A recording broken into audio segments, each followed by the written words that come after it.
Maybe it's 'cause I'm more of a nationalist than I think I am, but I really like watching good Canadian films. I mean, if the film's good, then that's good enough.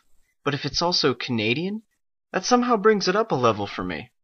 I really feel good about supporting my country's film industry because God knows it could use as much support as it can in these times of overcrowding American blockbusters. So for anyone watching this video, I really recommend you go find The Con Artist on DVD, not just because it's Canadian, but because it's good.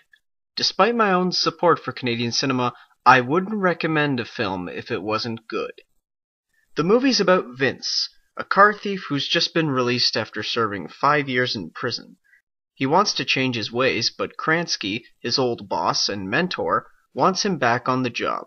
But while he's paying off his debts by stealing cars, Vince also starts doing metal work with junkyard scraps. Through sheer coincidence, he bumps into Belinda, a gallerist who's looking for the next big thing. It just so happens that the next big thing becomes Vince's metal artwork. She and her assistant Kirsten help get Vince's art brought to the attention of rich collectors and connoisseurs. Of course, Vince then has to deal with his old life getting in the way of his new life, and we see just what he ends up doing. The movie is a well-made, enjoyable flick. Yes, the plot gets predictable at times, but the movie's not trying to be a cinematic masterpiece, it's delivering a fun time that doesn't insult our intelligence.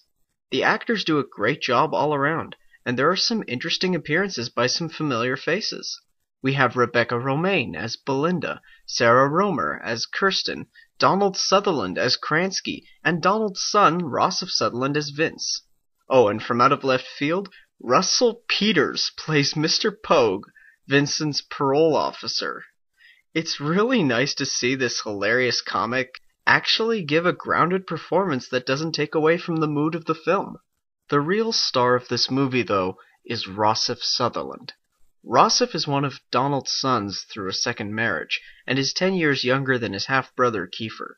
Unlike Kiefer and Donald's careers, however, Rossif has stayed in Canada for the most part, working in smaller productions in his native country.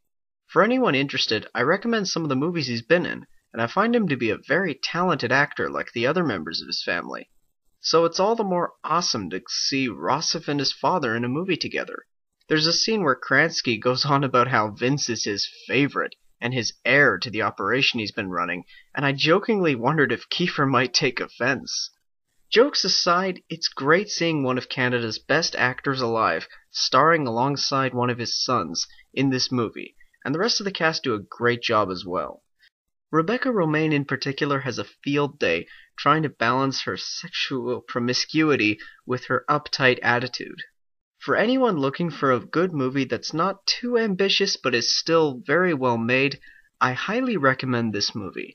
It's available on DVD at last, and while many will try and see it online, I can only encourage my fellow Canadians and people outside Canada to support our film industry and give it the credit it deserves.